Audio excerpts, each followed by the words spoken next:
Claire Monroe had never much cared for welcome signs. To her, they were performative, designed not to truly greet anyone, but to set the tone for who belonged and who didn't. It was something her father always said with a grin every time they passed the sun-bleached wooden marker at the edge of their property. People who need a sign to know they're welcome usually aren't. The Monroe Ranch marker, hand-carved in 1961 by Claire's grandfather and carefully refinished over the years, wasn't there to impress. It was there to remember. And for Claire, who returned to the family ranch 3 years ago after walking away from a lucrative but hollow career in commercial design, the old sign was a line in the sand.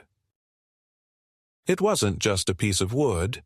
It was the last living artifact of a family that had slowly splintered under time, distance, and loss.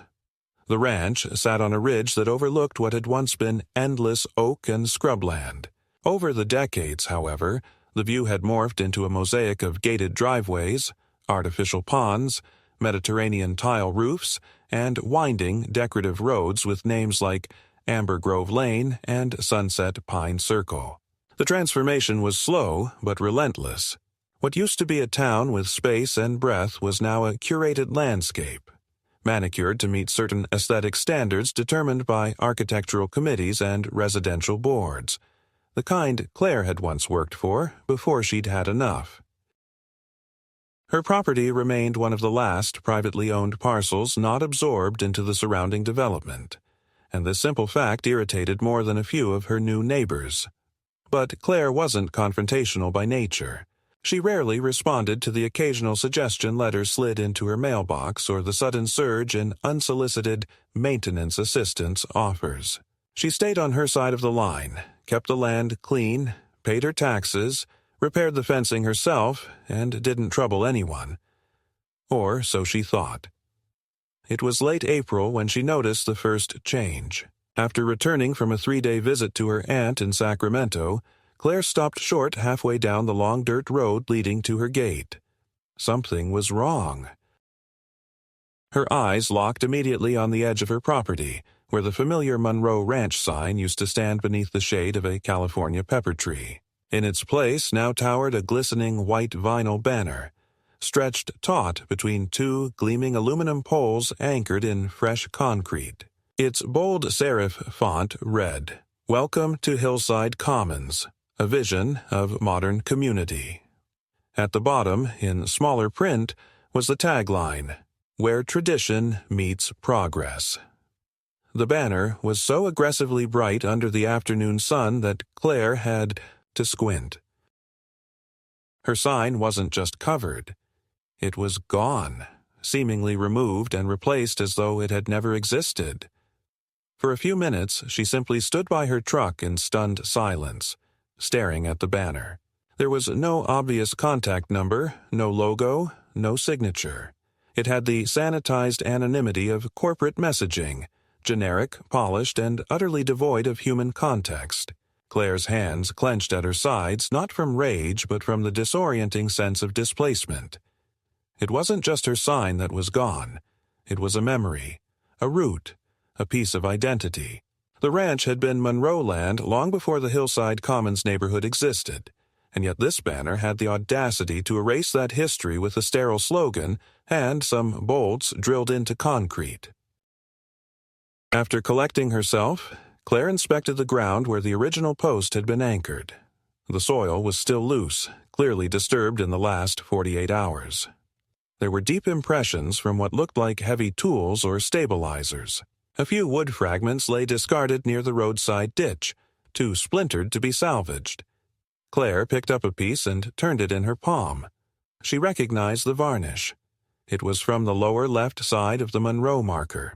They hadn't even bothered to move it gently. It was ripped out, discarded like trash. She felt something cold coil in her stomach, not just frustration, but a strange, pressing sense of isolation. This wasn't just vandalism. This was calculated. The next morning, she called the property records office and confirmed what she already suspected. No formal easement or shared usage agreement had ever been recorded for that stretch of land. It was hers, through and through, bought and paid for decades ago by her family, untouched by the sprawl that now surrounded it. Still, Claire kept her tone calm as she requested a certified surveyor visit and produce updated boundary maps. If this was the beginning of a slow encroachment, she wasn't going to rely on memory or old paperwork. She wanted something indisputable, something legal. When the surveyor arrived, a thin, methodical man named Henry who reminded her of an overworked librarian, he took one look at the banner and muttered, "They didn't even try to hide it." After completing his measurements and confirming the boundary, lines matched the original 1972 deed. He sighed and said, "They've got this road inching right onto your parcel, too. You might want to get ahead of that." Claire nodded, but said nothing. She wasn't ready to act. Not yet. She needed more than just one insult to the property to justify what she was beginning to feel. The slow, methodical removal of presence, not just her sign, her visibility, her legitimacy. A few days later, the pressure escalated. She received a letter with no return address, typed and printed on plain white stock. "Dear property owner," it began, "we noticed your current signage may not align with the visual harmony standards of Hillside Commons. In the interest of neighborhood cohesion and aesthetic continuity, we have provided updated signage reflective of our community's modern values. Thank you for your understanding." There was no contact name, no phone number, no request. Just a statement, one that implied she'd agreed, or, at the very least, accepted. It was subtle coercion dressed as polite civility. Claire didn't answer the letter. She also didn't rip down the new banner. Not yet. Instead, she documented everything. Photos, GPS coordinates, dates. She even began speaking quietly to her more neutral neighbors, just in passing, just enough to gauge the temperature. Most gave her blank looks, shrugged, or nervously changed the subject. The development was tight-lipped, suspiciously so. Even people who had once smiled at her on the road now avoided eye contact. She spent the next 2 weeks in a kind of quiet, focused rhythm. She cleaned her tool shed, repainted the side fence, repaired the cracked step on the porch. All the while, she considered her next move not emotionally, but tactically. There would be no shouting, no social media posts or flyers. Claire Monroe wasn't interested in pleading for recognition or dignity. She wasn't interested in explaining herself to anyone who had made a decision to erase her legacy with vinyl and steel poles. She was interested in drawing a line, not with words, but with light. Her background in projection design, something she had quietly shelved after burning out in the corporate event world, was suddenly no longer just a skill set. It was a weapon. Claire went into town, spoke to a few old contacts at a local theater company, and rented the necessary equipment under a borrowed name. She told no one what she planned. She didn't need permission. This was her land, her sign, her name. And she was going to make sure that everyone, even those who pretended not to see her, would be forced to look. What the development stole with silence, she would reclaim with brilliance. Not to provoke, not to escalate recklessly, but to remind them. She was still here, and she would not be moved. Claire wasn't impulsive by nature. Even now, with her family's name buried beneath a corporate banner and her land slowly becoming collateral damage to someone else's vision of progress, she refused to act without precision. The problem wasn't just that they had stolen the space where her sign once stood. It was how confidently, how smoothly they had done it, as if they had no fear of consequence. That confidence, Claire realized, came from precedent. This wasn't the first time they had absorbed land without paperwork or confrontation. It was simply the first time they had done it to someone who knew how to pay attention. On the third Monday after the banner appeared, a crew arrived without warning. They wore branded polo shirts with Hillside Maintenance and Services stitched on the chest, carried matching toolkits, and parked their truck halfway across the gravel shoulder that separated Claire's drive from the main road. She stepped outside when she heard the crunch of tires, wiping her hands on a rag from cleaning the porch railing. The men ignored her, walking directly to the corner post where the fence ended and unrolling a spool of orange construction twine. "Excuse me," Claire called, her voice measured but firm.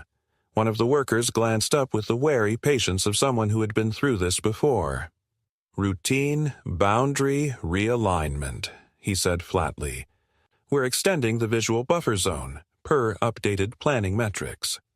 Claire narrowed her eyes. "You're on my land." The man didn't argue. He simply said, "We were told this is all part of the designated transition area," and then returned to his task. She didn't raise her voice. She took out her phone, captured a time-stamped photo, and walked back inside. That afternoon, she placed a call to her lawyer. Not the estate planner who'd helped her settle her father's will, but a newer contact. Leah Henning, a property rights attorney she had met 2 years ago at a local zoning board meeting. Leah wasn't dramatic. She didn't make threats.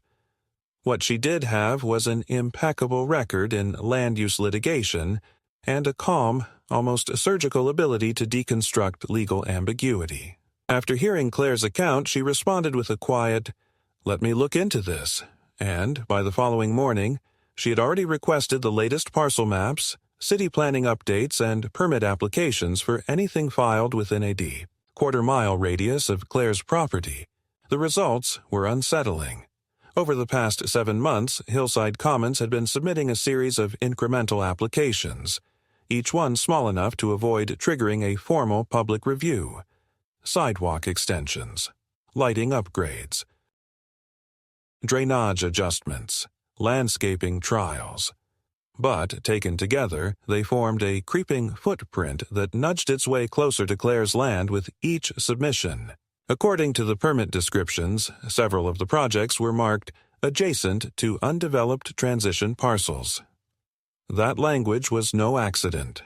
"They're setting up the paperwork," Leah explained, "so that when someone finally files for a full rezone or acquisition, it already looks like the area has been functionally integrated into their infrastructure."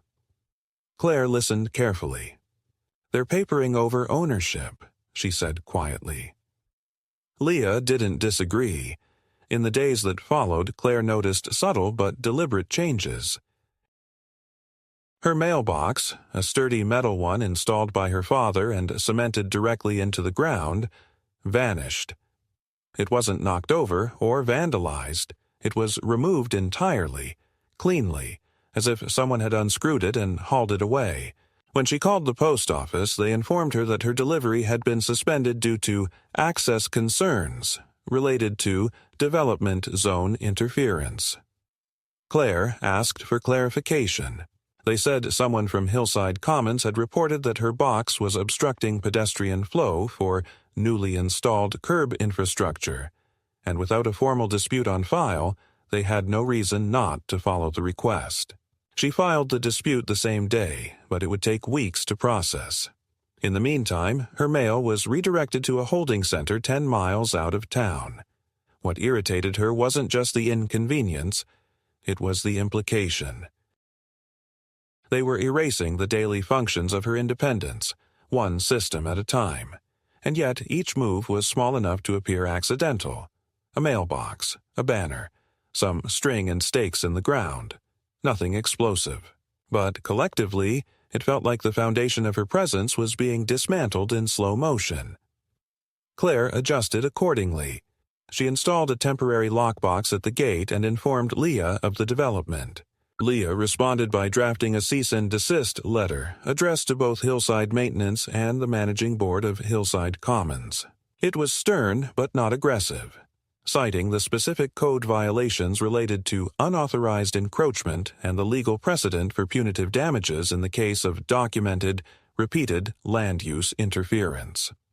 The letter wasn't just for effect. It was a warning shot, a signal that Claire wasn't isolated, that she had legal backing and a paper trail. The response came in a new form. Claire returned one afternoon from a supply run to find that her gravel driveway had been partially covered with a strange mix of topsoil and mulch. It wasn't blocking her vehicle entirely, but it had clearly been spread intentionally, forming a soft mound that compressed under the tires. At first, she thought it might have been dumped by mistake, but closer inspection revealed something worse. Embedded in the mulch were decorative solar stakes, the kind used in modern residential walkways. Each stake was wired with a tiny bulb, some already flickering to life in the fading daylight. Claire stood motionless for a long moment, then slowly began pulling them out, one by one. There were no tire tracks nearby, no note, no signature. But the message was clear. Someone was beginning to treat her driveway like public space. That night, Leah filed an emergency notice of intent to litigate, citing unlawful modification of private access points. Meanwhile, Claire documented the intrusion meticulously, not because she needed more proof, but because she needed the rhythm, the process of recording, photographing, storing evidence. It kept her grounded. It kept her focused. But beneath the control, there was something else building inside her. A slow, burning pressure, not of anger, but of refusal. She wasn't going to lose this land by inches. If they wanted to push quietly, then she would respond in kind. Only louder and smarter. The final catalyst came in the form of a drone. It buzzed overhead one morning while she was walking the fence line, its wings humming with artificial calm as it hovered silently near the tree line. Claire didn't panic. She walked inside, retrieved her own equipment, a long-lens camera she'd used during her design years for projection alignment, and took several photos of the drone, capturing its identifying marks and route path. Within 10 minutes, it disappeared. She filed a complaint through Leah the same afternoon, but she already knew what the reply would be. The drone wasn't owned by Hillside Commons. It belonged to a subcontractor, and subcontractors, as everyone knew, always operated within visual line of sight and public airspace. It was a script, one designed to protect distance while establishing dominance. Claire didn't sleep much that night. She didn't rage or unravel. Instead, she went into the storage shed behind the barn and retrieved the old projector, the one she'd nearly sold when she moved back to the ranch.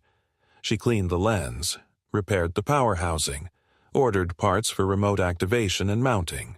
Over the next few nights, she worked quietly, adjusted the angles, calibrated throw distance, timed the light spread across the valley wall, and finally she chose her message. Not in retaliation, but in identity. She didn't need anyone's permission to exist. She just needed them to remember who she was.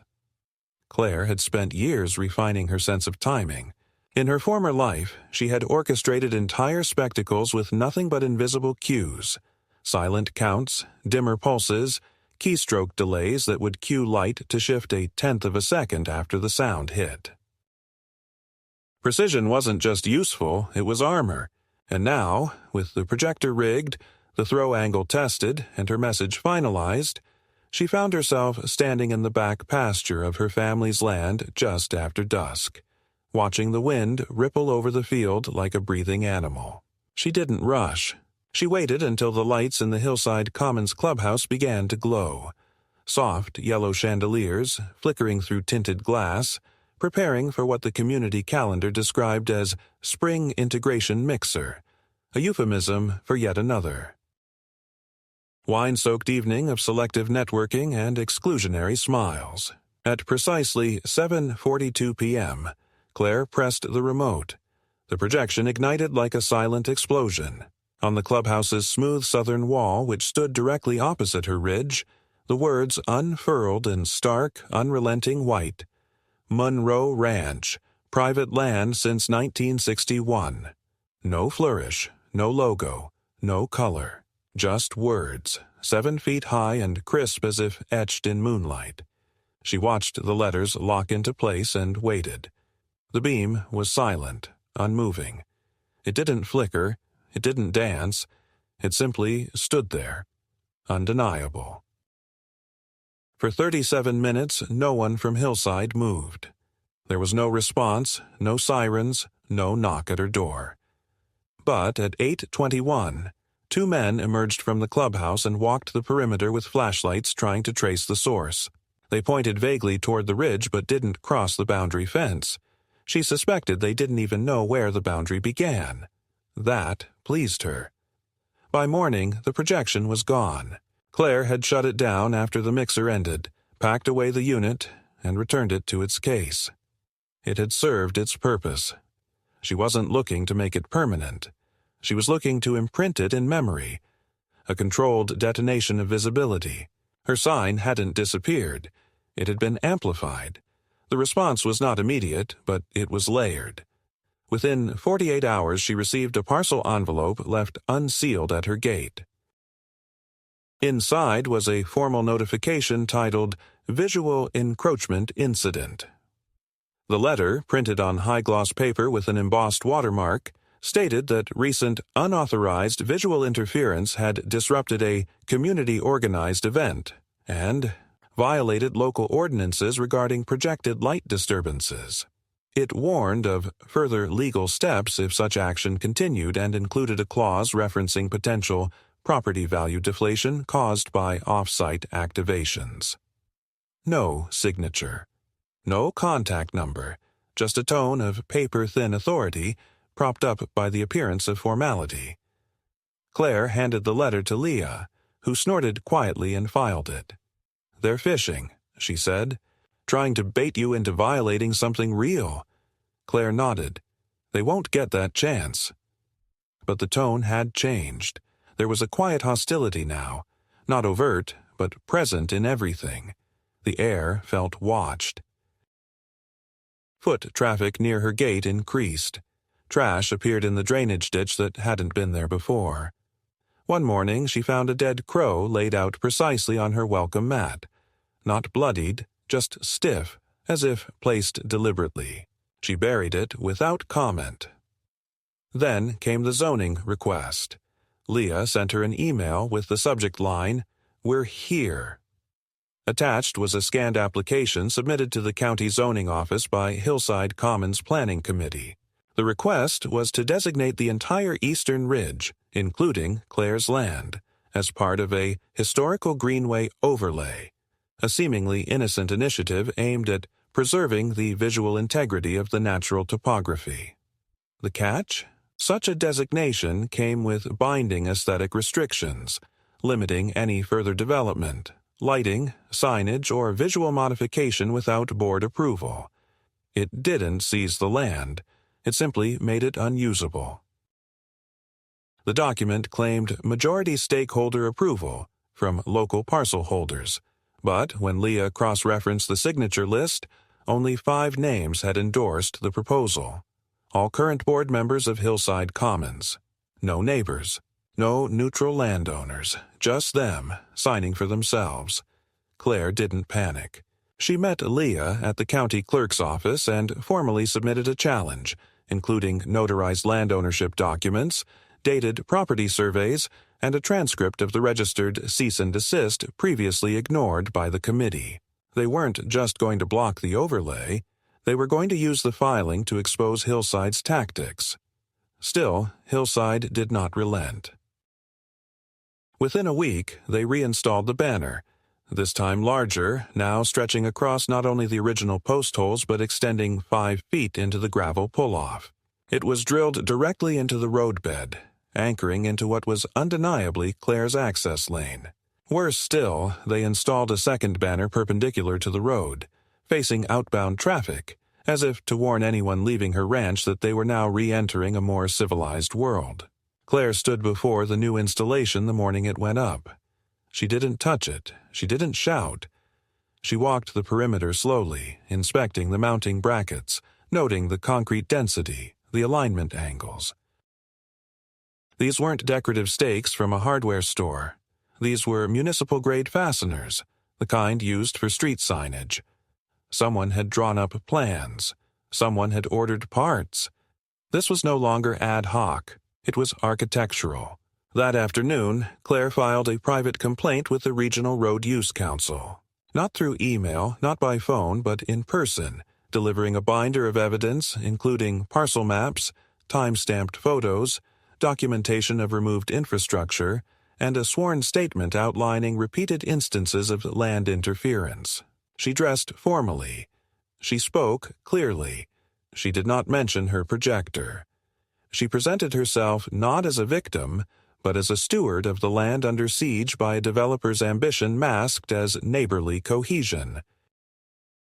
It was during that meeting that something shifted. One of the council members, a man named Eric Dunn, who had previously worked in environmental review, looked up during her presentation and asked, "Do you have any record of what stood there before they installed the banners?" Claire blinked. "You mean the Monroe sign?" He nodded. "Can you prove it was historic?" She smiled then, not with joy, but with the satisfaction of a woman who had not thrown away anything that mattered. Within 48 hours, Leah submitted an emergency filing to delay the zoning overlay, pending a historical significance review. Meanwhile, Claire contacted the regional archive office and retrieved an aerial photograph dated 1963. A black and white image showing a truck parked under the original Monroe marker, its hand-carved lettering just legible in the shadow of the tree. The photo, when scanned and submitted, became more than evidence. It became testimony, not to conflict, not to resistance, but to persistence. The kind of slow, stubborn presence that no banner, no committee, no artificial landscaping could erase. But the board wasn't finished. One evening, just before dusk, Claire returned from a supply run to find her front gate jammed, not broken, but unresponsive. It was an old mechanical latch, nothing digital, but someone had wedged metal behind the lever from the inside. She had to climb the fence to enter, and once she did, she saw the tire tracks. Wide, clean, fresh. They had crossed onto her land. She didn't call the sheriff. She didn't post warnings. She documented the tracks, measured the tread, stored the data.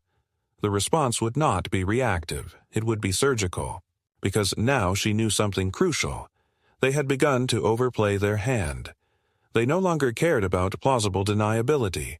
They believed she was cornered, and in that assumption, they had given her an opening, not to destroy, but to strike precisely, publicly, and soon. The decision to go public wasn't made lightly. Claire had never been drawn to spectacle for its own sake. Even in her professional life, when she designed massive light displays for global conferences and televised galas, she had always stayed behind the curtain. She preferred function over flair, intention over noise. But what Hillside Commons had underestimated wasn't her ability to fight back. It was her fluency in visibility.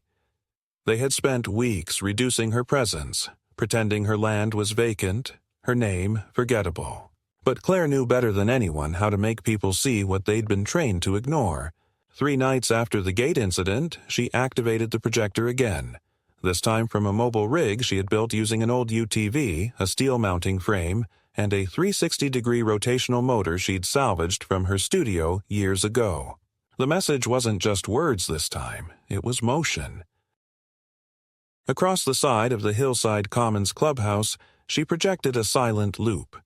A slow pan over the Monroe Ranch, interspersed with historical images, her grandfather standing with his first horse, her father on the porch during a flood in '83. The original marker being installed. It lasted exactly 6 minutes and repeated twice before shutting down automatically. She didn't watch it from a distance. Instead, she sat in a folding chair near the tree line, barely within sight of the clubhouse lawn. She watched as couples filtered out from some kind of community gathering, dressed in casual evening wear, plastic wine cups in hand. They turned, looked up, and stopped. No one shouted. No one approached. Some whispered. Others simply stared. A few children pointed. Claire didn't move. When the loop ended, she packed the rig carefully, folded the chair, and drove home through the side pasture. The next morning, the email came not from Hillside Commons, but from Eric Dunn, the zoning council member who had asked about the historical record. His message was brief. Need to talk. You've shifted the board's position. Call me today? She did. Eric explained that after viewing the projection and reviewing the archival photo Claire had submitted, 3 council members had raised formal concerns about the legitimacy of Hillside's zoning push. There was now a scheduled review hearing, and Hillside's request to integrate her property into the Greenway overlay was suspended pending further investigation. Claire thanked him, but didn't celebrate. This wasn't victory. This was maneuvering room. She knew how people like the Hillside Board operated, not through outright confrontation, but through fatigue. They would slow her down, bury her in requests, suggest compromise, wear out her patience with misdirection and procedural clutter. It would all appear civil, even generous. But the goal would be the same. Reframe the issue until the land became something abstract, something debatable. And Claire was determined to never let them forget it was real. Still, the pause and pressure gave her a window, one she used wisely. With Leah's help, she compiled a formal portfolio, photographic evidence of long-standing private use, legal documentation dating back over 50 years, testimony from an elderly neighbor who had lived in the valley since the 60s, and a soil. Analysis proving that her access road had been in use for decades, long before Hillside's foundations were even poured. The portfolio was more than a defense. It was a statement of continuity. Then, in an unexpected move, Hillside made contact directly, not through a lawyer, not via paper, but in person. Claire was tending to the irrigation pump near the south boundary when a dark sedan pulled up to the easement and parked just beyond her fence. A woman in her early 60s stepped out. She was sharply dressed in a neutral-toned blazer, hair swept back, clipboard in hand. Claire recognized her from a community bulletin she'd seen months ago. Margot Belling, chair of the Hillside Community Integration Board. Not the president.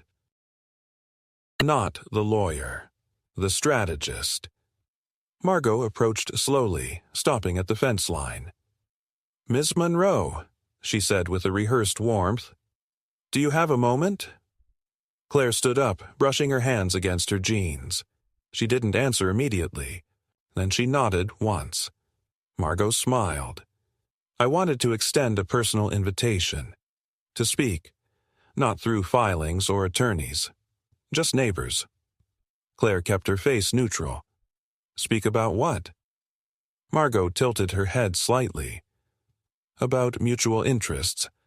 About how we might move forward without further conflict." Claire leaned against the fence post. "Your people removed my sign, blocked my mailbox, tried to zone my land out of usability, and most recently forced me to climb over my own gate to access my home. That doesn't sound like a misunderstanding." "That sounds like a plan." Margot's expression didn't shift. Some actions were miscommunicated, others perhaps mishandled.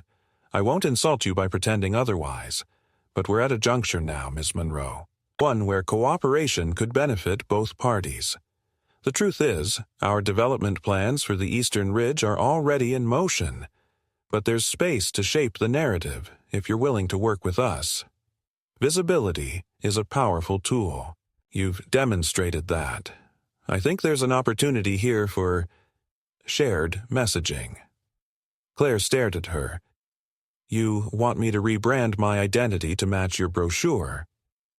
Margot's smile didn't falter. "I'm saying we don't have to be at odds. We can recognize your heritage and still move forward with progress. The past doesn't need to block the future." Claire straightened slowly. "The past isn't in your way. It's the reason you're standing on this land instead of driving through a subdivision." Margot exhaled softly as if disappointed. She pulled a business card from her clipboard and held it up. "If you change your mind." She placed it on the fence post and turned back toward her car. Claire didn't touch the card. She watched the sedan drive away, leaving a faint trail of dust. That night, Claire walked the property line again, flashlight in hand, boots crunching dry earth. She stopped at the ridge and looked out over the soft glow of hillside commons, its lights flickering like a manufactured constellation. It was quiet, almost serene. But she didn't trust the quiet. Not anymore. Because the next move wouldn't be symbolic. It wouldn't be a banner or a light or a procedural push. It would be structural, permanent, and she intended to be ready when it came. The next escalation didn't come with noise or confrontation. It came in silence, cloaked in process and obscured by paperwork. Claire noticed it first, not in her fields or her fence line, but in her water pressure. One morning, while rinsing the dust off the feed buckets, she realized that the hose was running slower than usual. Not dramatically, just enough to delay her routine by a few minutes. She checked the pump, the intake filter, the sediment trap. Everything was functioning, but the flow was half of what it had been a week earlier. She thought it might have been a blockage downstream until she received the monthly utility statement. Her usage was marked as highly inconsistent, and a new surcharge had been added under the vague line item, Infrastructure Reassessment Fee. It was $27 and change. Not much, but the description sent a chill through her. Infrastructure reassessment wasn't a billing term. It was a development flag. Someone had reclassified her connection point. Leah made 3 calls to the county utility coordinator before finding the answer. A Hillside-affiliated consultant had submitted a usage variance report for the Valley Grid, citing Claire's parcel as non-primary agricultural and therefore eligible for reallocation under sustainability optimization. In short, they were trying to quietly siphon off her water access by downgrading her status. Not removing it, but shifting the classification so that every request she made from now on would take longer, cost more, and be subject to review. Claire wasn't surprised.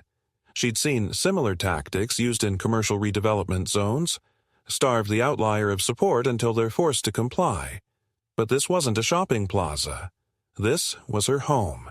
She filed an immediate appeal, and Leah submitted a petition for injunctive relief on her behalf, citing manipulation of public resource distribution for private gain. While that worked its way through the review board, Claire prepared for the possibility that her water could be interrupted entirely. She purchased 3 300-gallon cisterns and installed them near the barn, linking them to the runoff system she'd always meant to modernize. She installed manual pumps. She trained herself to function independently. It wasn't pride, it was insurance. Meanwhile, Hillside escalated again. They began a construction project less than 40 feet from her eastern gate, supposedly a community garden, though no permits had been issued and no public information had been posted. Trucks began arriving at dawn, offloading pallets of stone, lumber, and plastic containers filled with pre-sprouted shrubbery. Claire didn't interfere. She recorded everything. She noted the brands on the side of the trucks, the license plates, the arrival times. When one of the workers parked partially on her land, she calmly approached, took a photo, and emailed it to Leah. The next day, she received a new notice, printed on heavy bond paper with an embossed seal. Notice of Boundary Visibility Concern. It claimed that due to recent ambiguities regarding visual and vehicular access points, a third-party mediator had been appointed to review the perceived property interface between Monroe Ranch and Hillside Commons. The language was deliberate, vague enough to confuse, precise enough to sound legal. Claire didn't respond. Leah did. She filed a restraining order against physical intrusion onto the Monroe parcel by any party affiliated with or contracted by Hillside. She also contacted the real estate assessor and flagged the parcel for protection status review. But while the legal motions moved forward, the pressure on Claire intensified in more immediate, physical ways. At night, distant noises started coming from the direction of the garden site. metallic clanging, occasional thuds, sometimes muffled voices. One evening she found that her back gate had been unlatched. Nothing stolen, nothing broken, but disturbed. The next morning, tire tracks curled into the edge of her field where no one should have been. Again, no damage, just presence. It was psychological warfare in miniature. Nothing to prosecute. Nothing to photograph as a crime. But always enough to remind her that she was being watched, prodded, tested. She reinforced the perimeter, installed motion sensors, and routed them through a private server Leah helped her configure. The footage didn't show faces. It never did. Just silhouettes near the fence, occasional glints of metal, slow movements just out of range. She submitted the files to the sheriff's department. They opened a case. But without clear identification, there was little they could do. Claire didn't push. She simply logged the case number, documented the contact, and stored everything. And still, Hillside continued. The garden structure expanded into a low pergola, and outdoor string lights were added, spilling light into Claire's eastern field every night. Not bright enough to be called intrusive, but persistent, as if to say, "We are here. We are growing." Then came the banner redesign. The original vinyl sign, already twice replaced, was upgraded to a semi-permanent fixture with backlit panels and solar-powered uplights. It now read, Hillside Commons, Redefining Heritage. Claire didn't even blink. She walked up to it, took photos, and measured the distance from the post to the surveyed line. They had pushed 7 inches further onto her land. She logged it. No confrontation, just precision.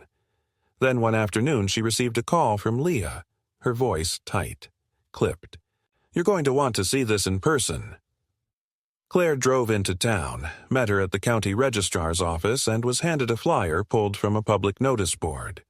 It was printed in full color, featuring a composite rendering of the Hillside Heritage Pathway Initiative, a looping, tree-lined walking trail that meandered through the valley, wrapping partially around Monroe Ranch. In the image, Claire's land had been scrubbed of all structures. The field was shown as an open meadow exhibit, complete with an informational plaque titled The Early Days. It wasn't just conceptual, it was appropriative. They had erased her from her own history, and then commodified the silence. Claire stared at the flyer for a long time, then folded it carefully and slid it into her jacket. "This," she said, "is how they say, we already won." Leah was already preparing an injunction, but the most personal attack came days later. While repairing a damaged irrigation line near the western edge of her pasture, Claire noticed a strange discoloration in the soil. It was faint, but different. A darker patch, almost oily. She dug with her gloved hands and found a cluster of shredded paper, partially burned, embedded in the dirt. She sifted through the fragments until she recognized a few charred letters. M-U-E-N. Part of a larger piece of wood, splintered and blackened, lay nearby. It was the original sign, or what was left of it. They hadn't thrown it away. They'd burned it, buried it, on her land. She didn't cry. She didn't scream. She placed the pieces in a bucket and carried them back to the barn. She laid them out on the workbench, arranged them as best she could, then photographed them in silence. When she sent the image to Leah, her only message was, "They left fingerprints this time."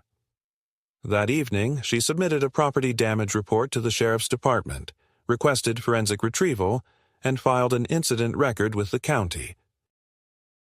She wasn't trying to start a war. She was building a case, carefully, quietly, irrefutably. By now, Claire understood something essential. Hillside wasn't acting with unity. It was a hive, yes, but one starting to fray at the edges. Their moves were growing sloppier, less coordinated. She suspected disagreements among them. Perhaps someone on the board was uncomfortable with how far things had gone. Perhaps they had underestimated her endurance. Or maybe they were just starting to fear exposure. Regardless, she had no intention of slowing down. With each encroachment, each insult, she became more precise, more methodical. She wasn't retreating. She was documenting, building weight, waiting for the moment when everything would be too heavy for Hillside to carry without collapsing in full view of the law. And when that moment came, she intended to be ready. Not just with paperwork, but with light. Real light, not projection. Illumination, permanent, public, and unmistakable. It was during the final week of September, when the air turned sharp and dry and the hills began to lose their artificial green, that Claire made her move. The past 6 weeks had hardened her, not with bitterness but with clarity. She now understood the exact dimensions of what Hillside Commons had become. Not a neighborhood, but an organism of image management and slow erasure, designed to make any resistance seem irrational and any memory inconvenient. But Claire wasn't interested in memory anymore. She was interested in proof, not the kind filed in a courthouse or whispered through procedural motions, but the kind etched into landscape, unignorable and enduring.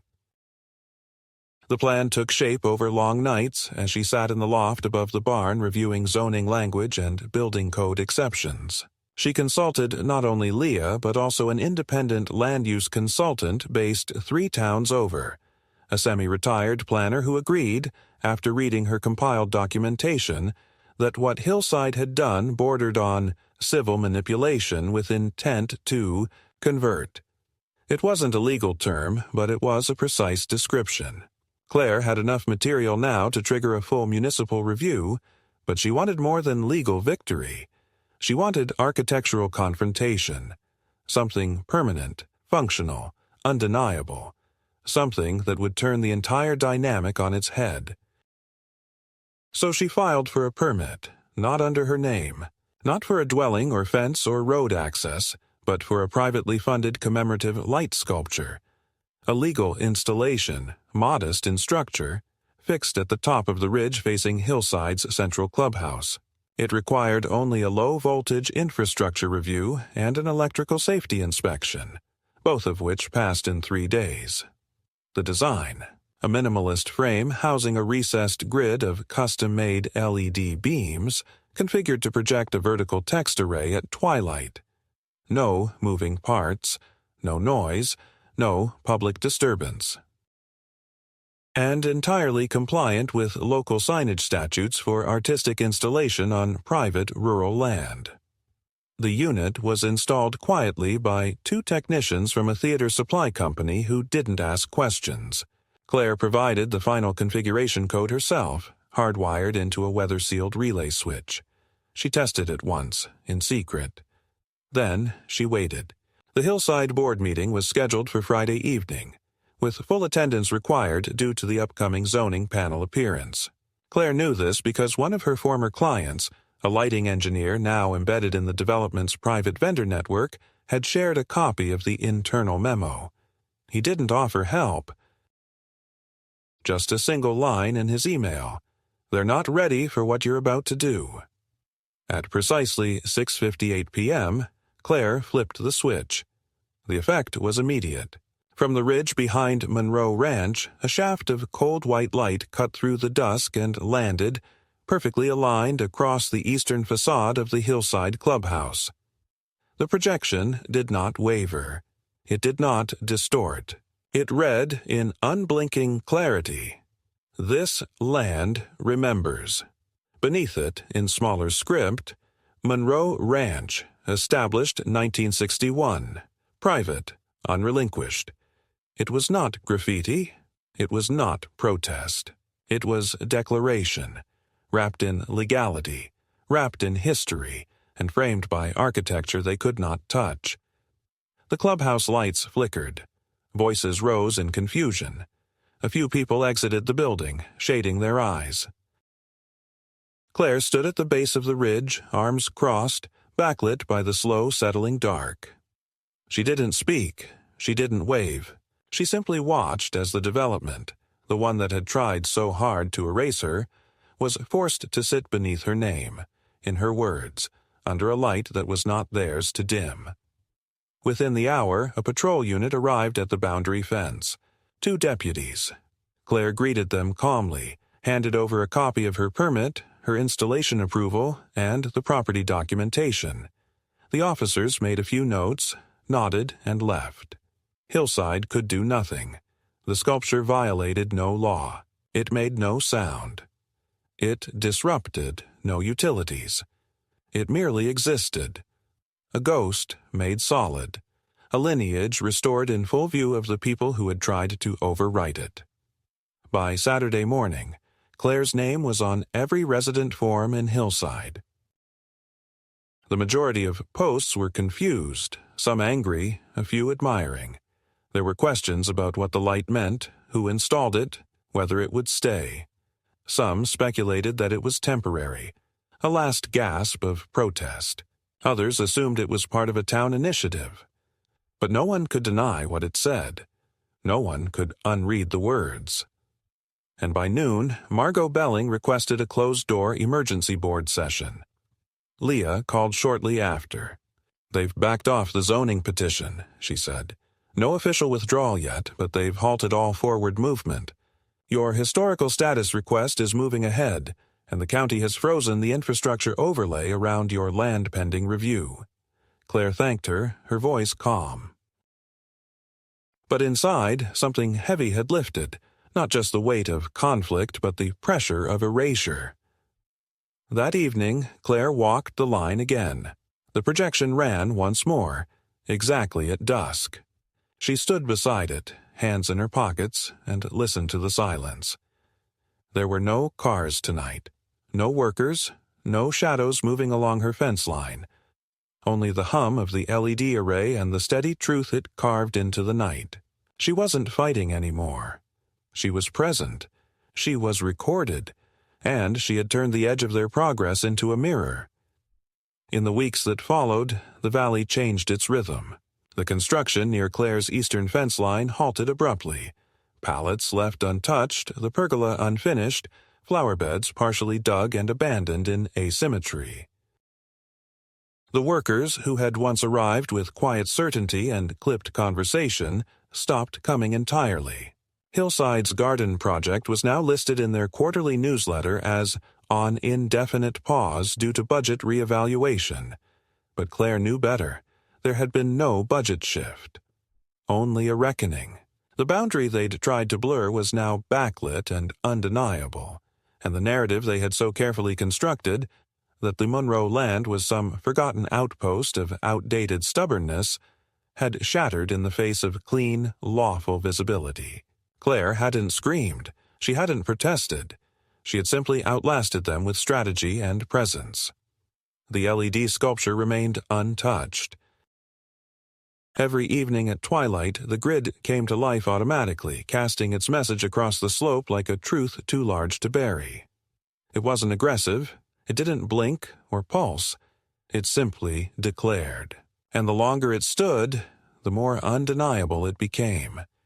Tourists driving through the foothills began to stop near the old access road just to photograph it. Some posted online. A few wrote captions guessing at the story behind it. "Some kind of ranch legacy thing," one said. "Looks official," wrote another. Claire never corrected them. She didn't need credit, only accuracy, only permanence. Then came the letter. This time hand-delivered, signed, and sealed. Margot Belling, chair of Hillside's Integration Board, addressed it personally. No threats, no legal overtures.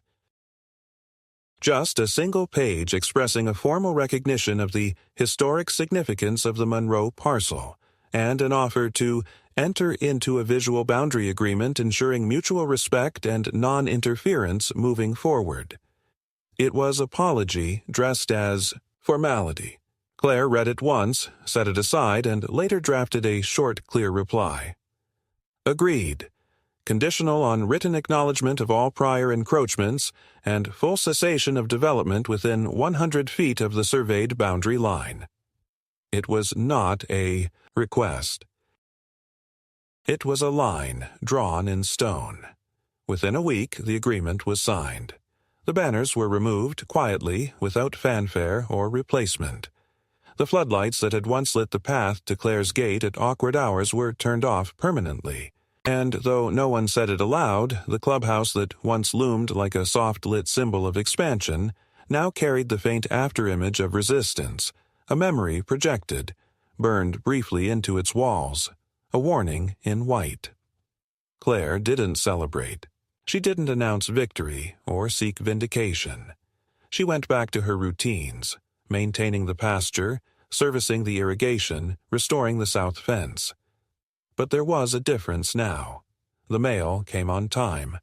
Her utilities remained stable, and when she passed neighbors on the road, some nodded. A few even waved. One evening in early October, she sat on the porch with a cup of coffee and looked out over the hills as the sculpture activated once again. The words lit the horizon with quiet defiance, and for the